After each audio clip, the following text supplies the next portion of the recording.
កំសាន្តអារម្មណ៍អត់កំសាន្តអារម្មណ៍មកខាំដល់ក៏ហូបបាយញ៉ាញញញញញញហូបបាយពូមីងបងប្អូន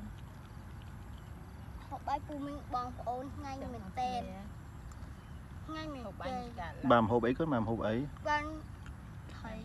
ត្រីចៀន ត្រីចៀន ញោមហ្វាយ បានងំហ្វាយបានអាឡឹក អញ្ចឹងហ៎ឆ្ងាញ់អត់ ហើយមាន3មុខ យ៉ាង ងាញ់ទេម៉េច ញ៉ាញញ៉ាំមី ញ៉ាំមីអញ្ចឹងហ្មងហ៎ គួយ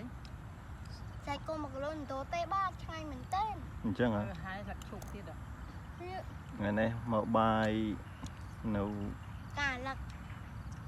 ចំការនៅស្រែបែបធម្មជាតិកំសាន្តអារម្មណ៍ អត់កំសាន្តអារម្មណ៍មកខាំដល់ក៏